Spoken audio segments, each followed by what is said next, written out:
Good morning, good evening, good afternoon, whatever time it is for you, wherever you are right now. And welcome to another session of Bizarre Financing. I'm Gordon Bizarre, and today we're going to talk about a method of acquisition that you should be familiar with because it's in our workbook, it's on our video, in our main training course, and it's called the Money Talent Takeover. And I'm going to address it today because first of all, I haven't addressed it in quite some time in terms of the webinars, but also it's turning out to be one of the primary acquisition strategies and methods that we're actually using very successfully right now. And so I'm going to take you through exactly how you do this because it's a great way to get top talent and big money investors as your acquisition partners.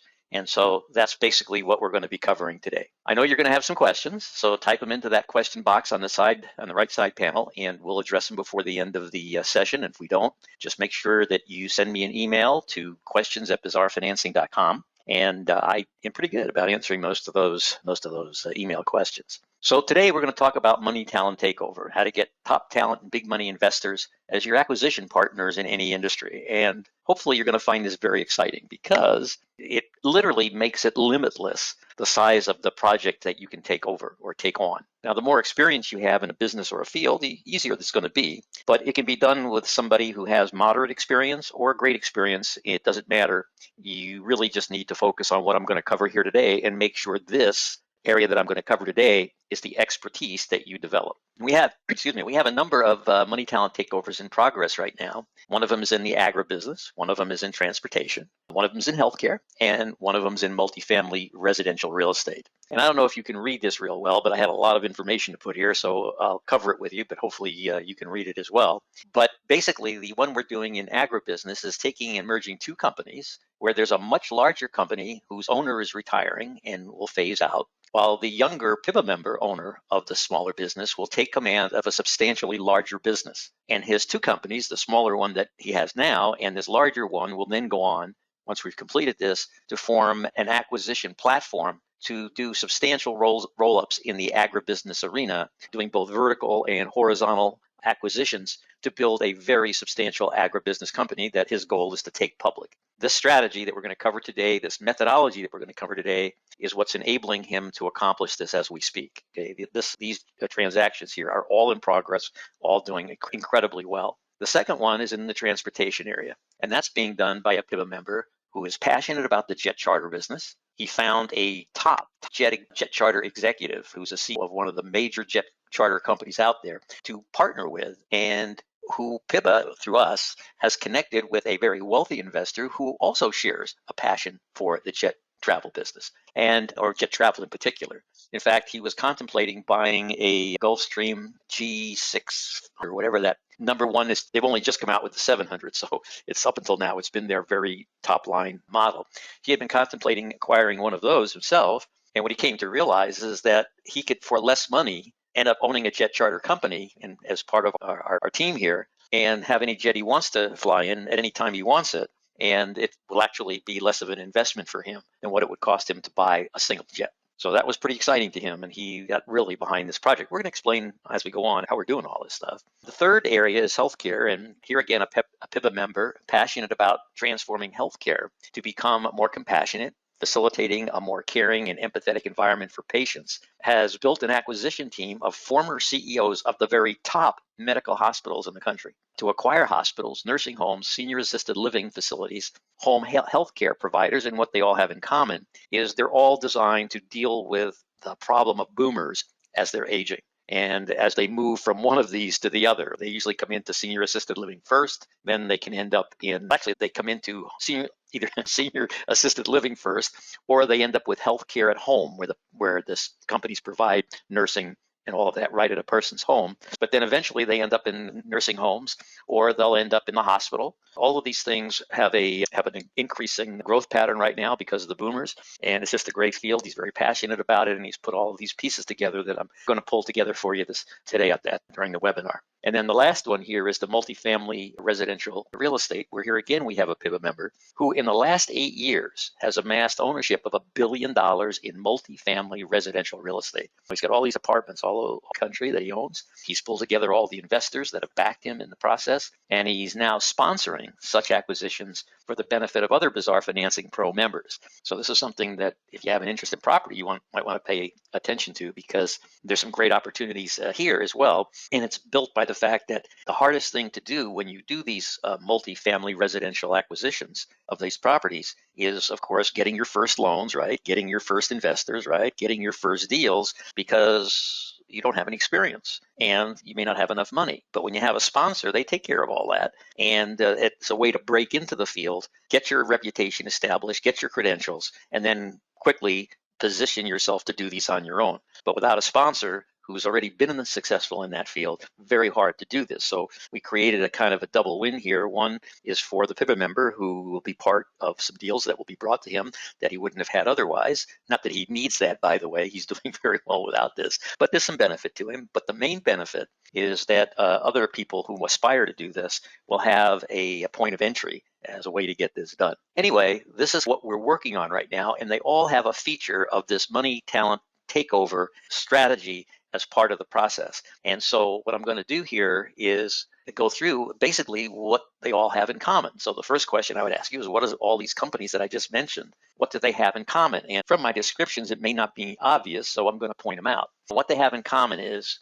they all, as a result of how they were pulled together, have partners in them with the money to close the deals. Anybody who's ever been a part of Bizarre Financing who reached any point of frustration, it always came around when it was time to raise money. And they found that it was difficult to do that for any one of a number of reasons. Now, the tools are all in our workbook and videos to how to do it, but it's still not the easiest thing in the world to do. And so it's a place where people can break down in this process. But what the strategy does is it solves that problem. And we're going to take you through today how it does solve that problem. But they all have in common that as part of them, they have partners with money to close the deals. That removes the biggest obstacle to those deals getting done, because the money is now there to get them done. The second thing they have in common is partners who are among the top talent in the industry. So attracted into these transactions that I was showing you before, among them are not only the partner who now has money to put into the deal and make the deal work financially, but the partners who are among the top talent in the industry, whose experience, core competencies, credentials of all types, contacts, everything, all those connect points are there to have a management person who can pull it off, who can actually do it and make it successful. And then the third thing they all have in common is they have a Bizarre Financing expert, somebody who's an expert on our whole program to orchestrate and negotiate the transaction. So those are the three main things that every single one of those endeavors that I went through, they all have these three things. And the reason that this is important for you is if you want to do this, you just have one role, only one role. And that's to be the Bizarre Financing expert. And everything you need to be that expert is in our work, is in our manual, our Bizarre Financing Pro manual, in our Bizarre Financing Pro training videos, or the course, and these hundreds and hundreds of hours that we have in these webinars that go through every nuance, every feature of buying businesses, raising money, everything you need to do. There's a webinar that goes into it in excruciating detail, where those techniques have been proven successful by literally thousands of our Bizarre Financing pros through the years. And then the last step of it for you is then to promote yourself as such. In other words, the only thing that you have to do is be that expert and then promote your expertise in the ways that we're going to show you during the rest of this webinar. So that's the plan, folks. That's the plan that can take you into the big leagues. It can take you to the very highest heights that you want to go in business in terms of acquiring other companies. And enough talk about that. Let's just go see how we do this. So the first thing we're going to do here is we're going to cover how do you attract your partners. In other words, if you want money partners, if you want partners who are the tops in their field, you got to know how you're going to attract those folks, right? And you got to know how you're going to marry them to your transaction, to your business enterprise. So the real questions that we're going to try to address today is, if you're going to attract these great folks that'll help you get done what you're going to try to do here, is what do you do first? Where do you find these people? How do you contact them? What to ask them, what to tell them, and what to have ready in order to do all this. All right, because if you can answer all of those in effect questions, okay, if you can know where all of those can be accomplished, there isn't any reason you can't do what I'm going to cover with you today. So now we're going to show you what you're going to have to do to cover all of those areas. And we're going to start with what to do first. And before I get into it, I want to just bring your attention to the bottom of the screen, because what we're going to try to put for you at the bottom of the screen is where in our program, where in our training program, do we have this information for you at a much deeper level than I can even go into it with you today. For example, what I'm going to cover now, as you see the information evolve, if you look at Bizarre Financing Pro Section B, Workbook and Video, that's where some of the granular information is on the very minutest of the steps to take to do this. And that's all under the title of How to Find the Right Business for You. But the question here we're going to address specifically is, okay, what do you do first? The very first thing you're going to do is you're going to choose an industry aligned with your passion, experience, and core competencies and skill sets. I somehow find that's missing here, but skill sets are important too. And so you'll find how to do that right in that section B of the workbook and that part of the course. Because again, I tell people this all the time. If you're going to be successful in business, you really want to come from a place. You want to come from a place that you're happy about what you're going to do, that you'll never work a day in your life because you're doing what you love. And you want to pick a place where you've had experience, where you've got core competencies that are going to serve you well, and you've got skill sets that are going to be very effective for you. Now, that doesn't mean those are all complete, right? Doesn't mean you have enough experience to the ultimate experience. Doesn't mean you have the ultimate in core competencies. Doesn't mean you have the ultimate in skill sets. It just means that this is where you're skilled. This is where you're experienced. This is where you're passionate. The rest will come to you, the experience, the core competencies, the improvement of your skill sets as you matriculate through this process. But this is your first choice. This is the choice that aligns you with your destiny in life.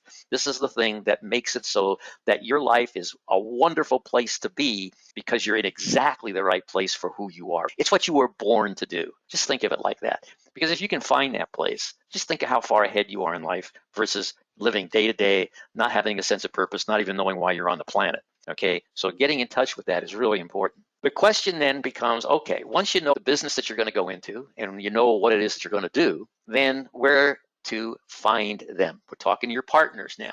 Okay, because the partners are the key to getting this done. Business is a team sport. If you're really going to be successful in business, it's all about putting together the team, all about putting together the folks who are going to be shoulder to shoulder with you, who also have great values to add to what you're doing. All right, and where do you find these folks? The best place we found to find them, and we have yet to strike out in these simple approaches, is LinkedIn. Very powerful. Doing the searches there, you can get an upgraded membership if it requires more research into their database. But LinkedIn has anybody and everybody you want. Everybody who's a CEO of a company, they're in there. Everybody who's a COO of a company, they're in there. Everybody who's an investor is in there. Everybody's in there. So looking in there is a very rich source of who you're looking for, and it's a great place to find them. Another place to find them is in industry publication, all right? Every industry that you would be passionate about has got industry publications. And in those industry publications, they tell you what companies are doing what, who heads up those companies, who's the source of financing for those companies. Everything you're ever going to want to know about an industry is in those industry publications. And through that, you can ferret out the who's behind the stuff that you need to accomplish what you want to do. You'll see there are certain companies there that are behind the fundraising in that industry.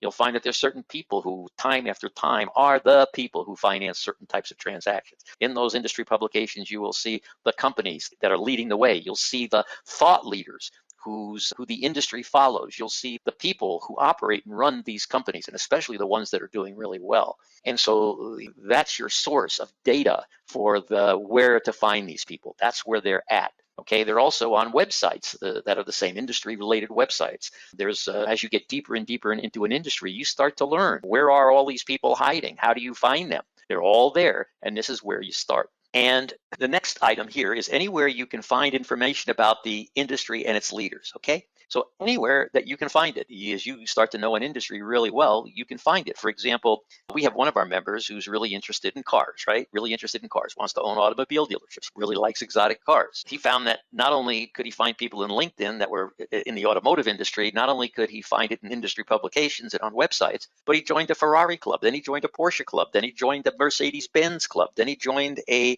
Bentley club, then he joined a Rolls-Royce club. He's members of all these clubs. And he's connected to everybody who owns and loves those cars, okay? So that's what we mean about any industry source that you can find. In different industries, there are different ways of connecting with all those folks. So once you've got your hands around, this is where to find them. All right, now you got a database that you're building of those folks. Okay, you can do research through the internet, through LinkedIn. You can hook up with those people. So maybe if I didn't find them on LinkedIn, but I found them in an industry trade magazine, the name of a person who heads up a certain company, and I want to get connected to that person, I can go into LinkedIn and find them. I can find a place to message them. I can find ways and tools, ways to use the tools of LinkedIn to connect to that person. And will everyone respond to you? No, of course not.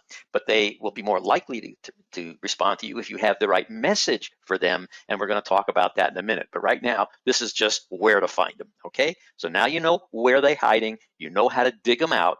And this is the process that you use to literally have as much of a database as you'll need to put together everything that we're going to show you here as we move on. All right, so the next question is, how do you contact them, right? Okay, so you got the database of names. How do you get them? How do you contact them? There's email, and then if you're using LinkedIn by message, they have a message program in there, especially if you have their more advanced program.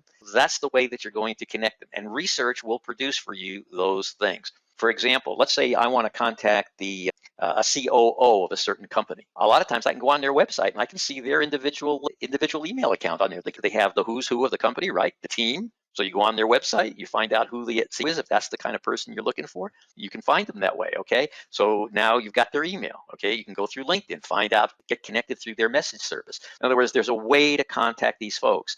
And it's not like you're dealing with the impossible or these guys are hiding.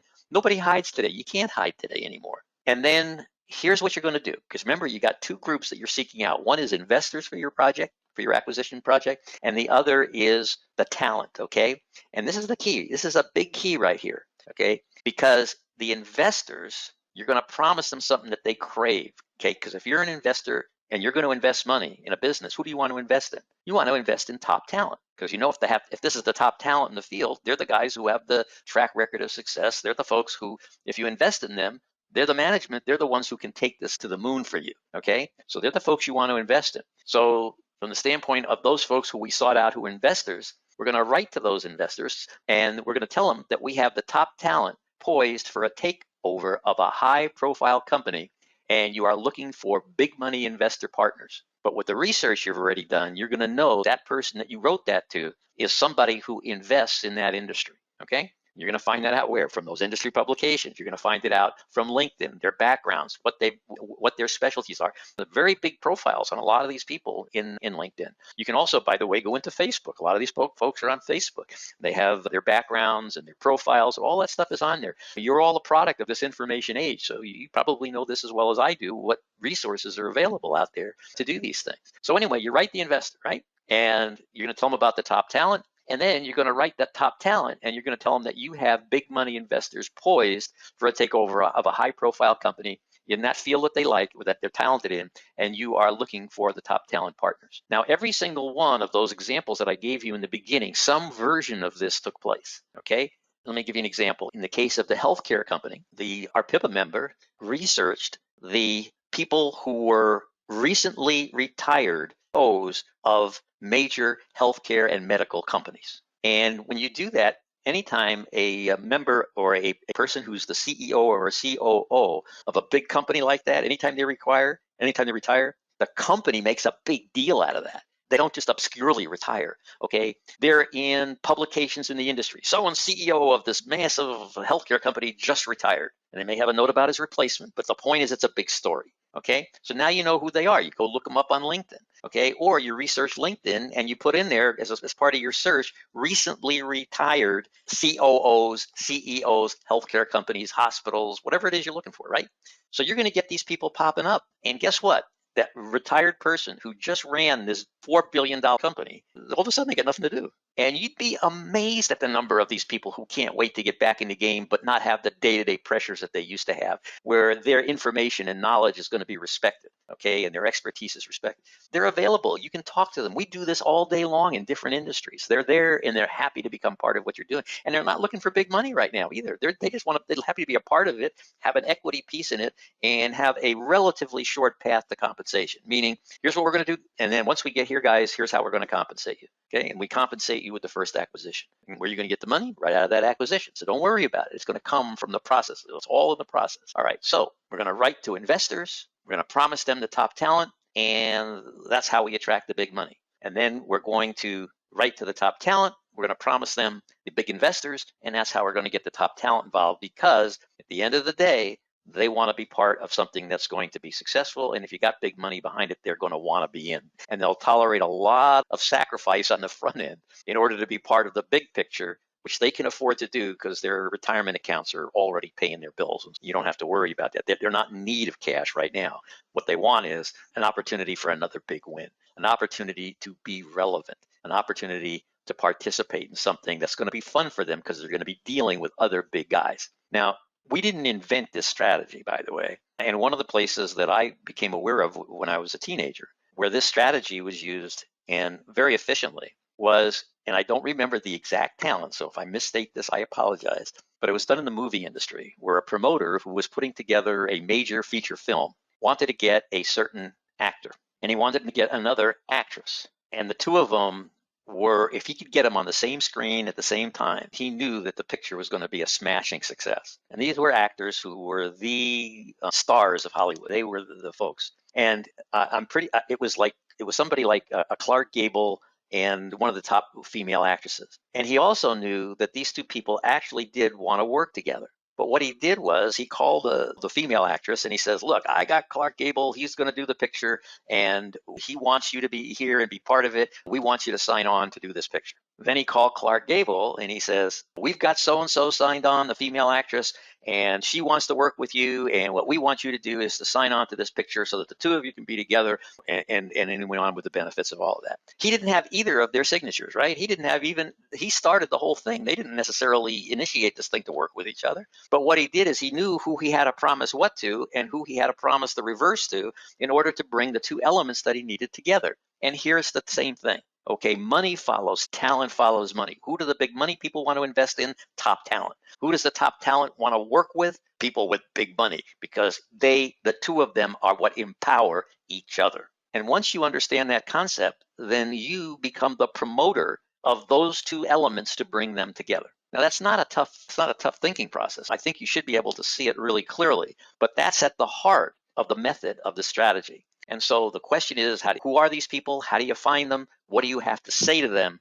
to get them excited about being part of your enterprise? Now, what do you ask them? Okay, once you got them and you have a conversation with them. For the talent, the first question you're going to ask them is, are they happy where they're at? Okay, and most of them are not. Okay, you will not have a hard time finding disenchanted CEOs and COOs of significant companies, even that are still active, because invariably they're going to have an issue with one of these items. Okay, company politics. You're at the head of it, so it's less onerous on them. If you're the CEO and you're not the CEO, the company politics can be a really big problem for you. Okay, your level of compensation, whether or not you have really any independence, or is everything so process driven you can't move the company. Maybe you're a visionary and you want to see the company grow in a certain area, and the company's basically got board directors who all they can think of is they just don't want to lose money. They're avoidance of loss driven, they're risk averse, and you want to move the company in a little different direction, but you're stymied at every turn. Or it's the corporate culture. You come in, you're now the CEO of the company, but the corporate culture that you came into stinks. Okay, everybody is risk averse, or they're money or profit driven. They're not service driven, or any combination of these things, but that's not you. That's not where you want to go. And the problem of rebuilding that culture is so awesome that you would rather, if you could, find yourself in a company where the culture was amenable to you. Is that make people very unhappy with where they're at? That's a logical question that you want to ask them. Are they happy where they're at? And if they're not, well, no, what's going on? For investors, you want to ask them, do you have an appetite for this industry? You want to make sure that these are the folks who already are predisposed to want to invest in this type of business. If you found an investor who only knows healthcare and you wanted to bring him onto investing in a jet charter company, that's not a good mix. Okay, but if he's a person who loves jets, invests in jets, has an interest in a leasing company who owns jets, then you're already at a place where this party knows about that stuff, is comfortable with that stuff, has an appetite to invest more of his money in that stuff. And so all you have to do is bring him something that makes sense in the field, and the chances are he's going to want to be part of it because he already is predisposed to be part of it. So you don't try to find investors who've never heard of your project before, or a type of project, or who don't know anything about the field you're going to go into, unless you're just looking for fools who don't know anything and who you can pull the wool over their eyes, which I don't recommend, by the way, because the whole idea of finding great investors is they make money with you and they keep reinvesting in you more and more of their money. So once you do a good job for for an investor, they're a source of a lot more money. And especially when they go back to their country club and say, you won't believe how much money I just made on this deal. And next thing you know, the guy sitting next to him says, how do I get in on that? So you want to use absolute integrity in this stuff, but you start out by finding that investor that has an appetite for that particular industry. And the next question you want to ask them is, can they contribute more than money? And here's what I mean by that. Do they have industry knowledge, connections to key customers, suppliers, lenders, top talent, acquisitions, other investors? If they just bring you money, that's a nice benefit. Nothing wrong with that. If you got to get your company funded, somebody brings in money is good, but not nearly as good as somebody who brings in these other things too. And especially now that they're invested in your company, you see, they're going to unlock all those doors for you. So they become a really valuable resource. And the fact that you explored with them these additional assets that you were looking for in your investor will actually help you sell the investor on investing in your company, because they will see you as a person who is astute in how you build a business. They'll see that you understand that connections, the right suppliers, right lenders, access to new customers or more customers, other top talent in the business, other companies that can be acquired, they'll see you as a person who really knows what you're doing, because you're already exploring all the areas that can be leveraged here with them to make your company more successful and their investment more valuable. Okay, so these questions here, this slide right here, there's a lot to it. And so when you unpack this webinar today, and maybe when you review it, I think as you start to think about these types of things, it'll start to cue up in you the thinking process for how you get your arms around this process that we're talking about today, which is basically a money talent takeover. Okay, so now you know what to ask your people, the real key questions that will help you unlock their support for what it is that you want them to do, what you want the talent to do, and what you want the money sources to do for you. All right, next, what do you tell them? First of all, what you're going to tell them is, what is your expertise? What are you bringing to the party? Your expertise, you don't tell them necessarily that you're a student of bizarre financing, but your expertise is acquisition. Okay, that's what you're the expert in. You're not the expert in jet charter. You're not the expert in healthcare. You're not the expert in manufacturing. You're not the expert in any of those things. Your expertise is financial leverage, acquisition, bringing the right parties together to make things happen, structuring the deal in the right way so that it will be successful.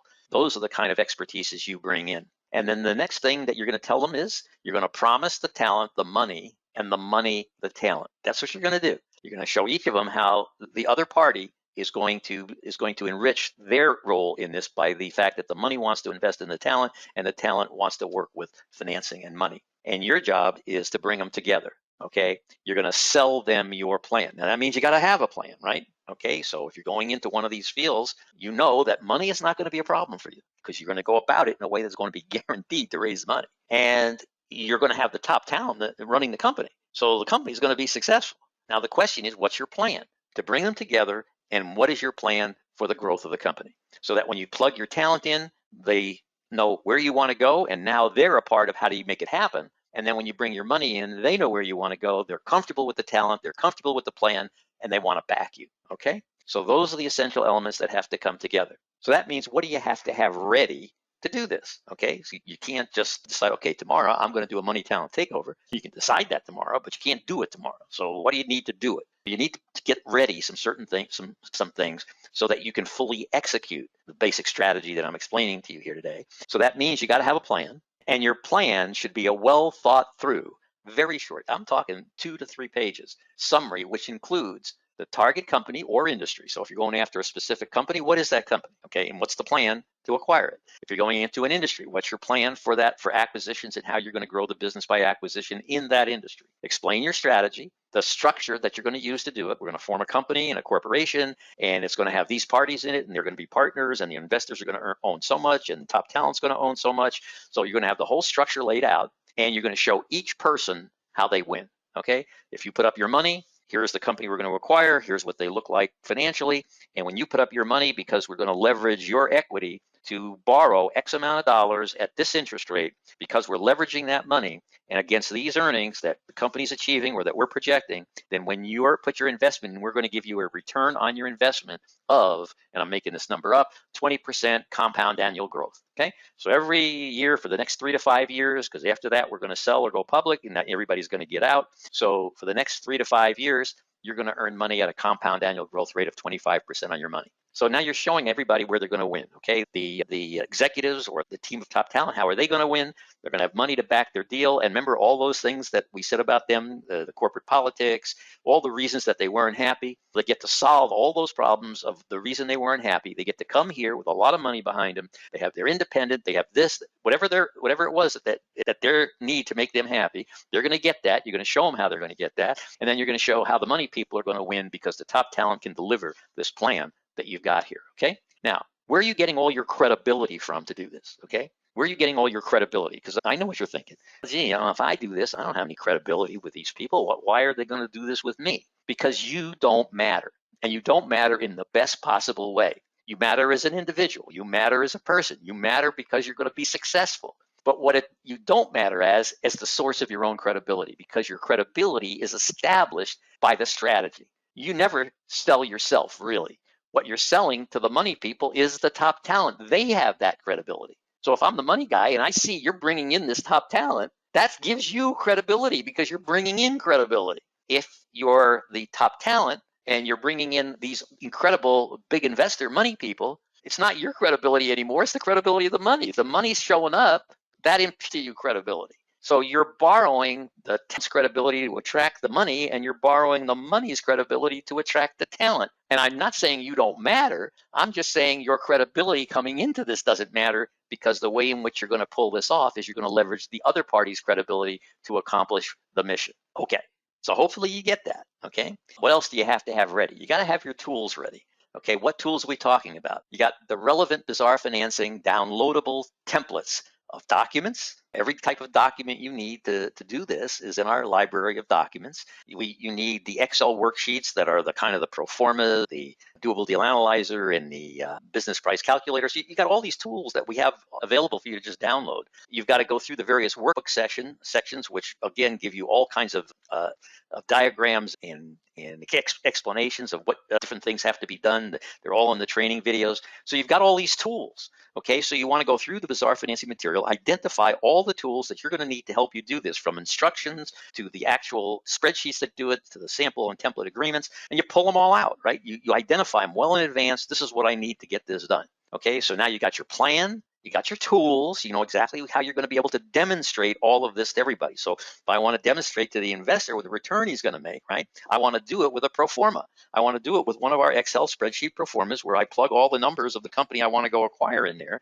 Okay, so now I can show the investor, here's how it's going to work out. Here's its income, here's its expenses, here's its growth rate, here are all the things that this management's going to do. It's all in the plan. And then when we do that, you're going to make X return on your money, and you're going to show them how you're going to be able to give them two kinds of returns. Okay, one is cash on cash, which means every month that you're invested in this project, we're going to be able to return to you so much of your return in the form of cash on a cash flow basis. And then at the end, there's going to be so much appreciation or some degree of depreciation of the company, the value of the company, because companies are valued at a multiple of EBITDA. So we bought it at 7 times EBITDA, and at 7 times EBITDA, here's what we had to pay for it. But now when we sell it, we're going to sell it at 11 or 12 times EBITDA, because it's going to be double or triple the size and a much more scalable company because of what we've done to build it with our top talent. And then at that multiple of EBITDA, with the bigger EBITDA, our return when we sell this is going to be X, and your share of it's going to be Y, and that will enable you to double or triple your money, whatever the number is, right?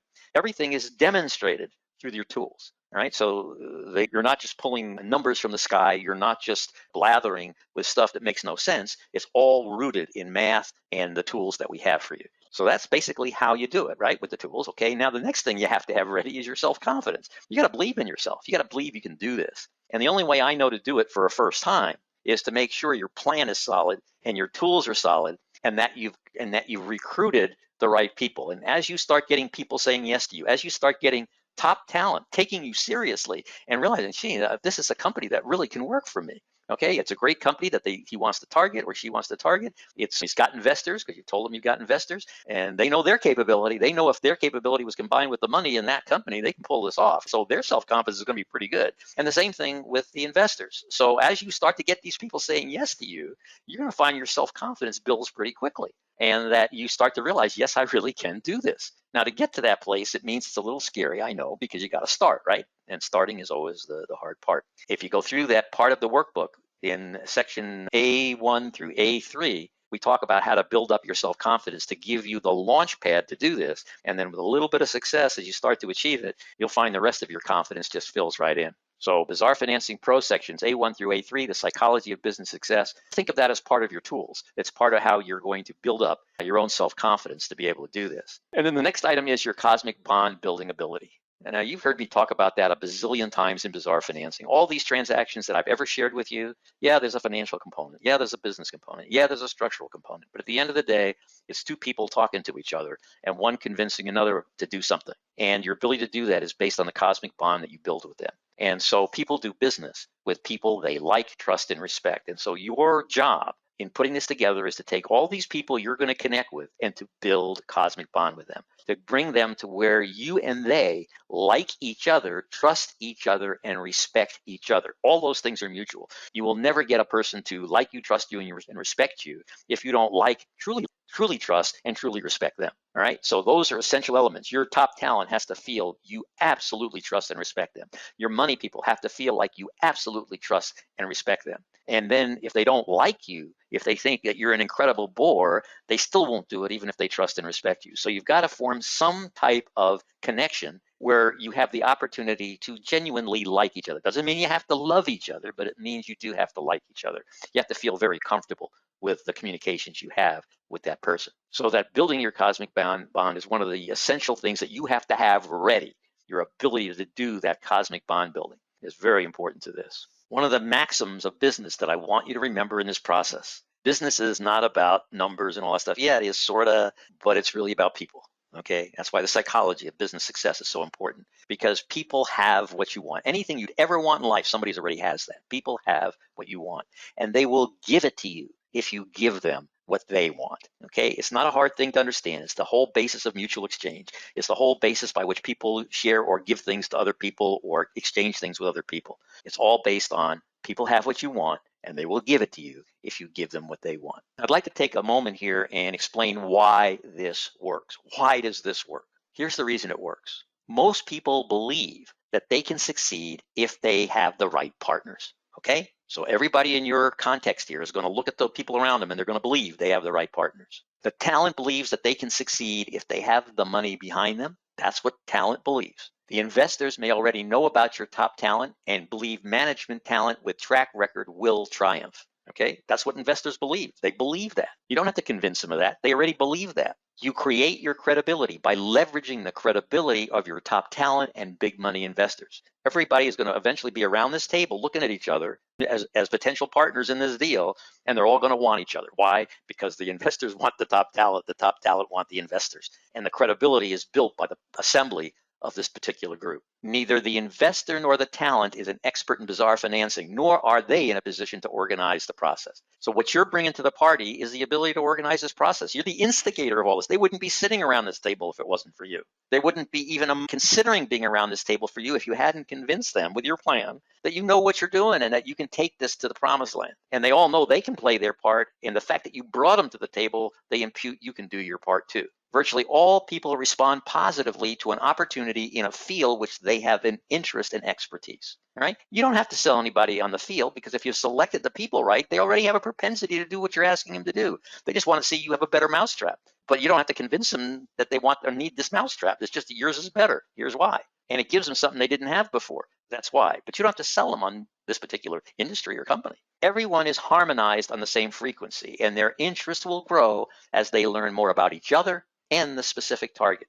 And the deeper they get into it, they'll be selling themselves. You don't have to sell them anything. Review the Bazaar Financing Pro workbook for more information. Section M, and specifically page M40, goes into this in great detail. This whole money talent takeover, how you can take over a business and pull together the money and the talent by this money talent takeover strategy, and gone through it in pretty good detail for you here today. So next question is questions. Got any questions, anybody? And if you do, we're doing them. I got 4 minutes to answer questions, and I'm glad to take them on. All right, I see a question. Here we go. Oh, great webinar, Mr. Gordon Bazaar, like always. Thank you. Before doing all this, Master Bazaar Pro Cosmic Bond, Chapter A1, A2, A3, bringing the talent on your team will be a smooth sail. You got it, okay? That was by Mintu. And thank you for that, because you got it. It's all about bringing the team on. Once you bring your team on, you can release to them the challenges of running this business. If you've picked the right people, they already know how to do this. They just needed you for this opportunity. The investors were going to want to invest in this field anyway,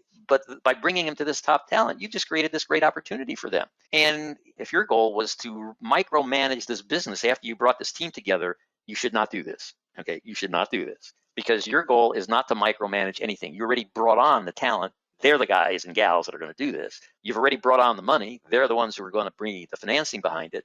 They're going to know how to raise more money, frankly, if you need it. In many cases, if you brought on the right people, they're going to open doors for you. They're going to do a whole bunch of things for you. And your job is to empower your management team, okay, that you brought in this top talent. So when you start to explain what your role is to the management group, you tell them, look, you're not in competition with me. You're going to run this thing. And my job is to empower you, to make sure you got the money, and to make sure we get all the doors open, and to make sure you got as clear a path as possible to success. Now, do you think they want to hear something like that? Especially if their problem back at their old company was company politics, right? Or the board of directors that was always getting in the way because the board of directors was just simply too conservative and denied them the assets and the resources they needed to make the company really grow. So you start to see where your job as the problem solver here is not the running of the business. It's not even the financing of the business. It's the bringing together of the elements and the plan by which they can all harmonize on a common page, and you're empowering everybody.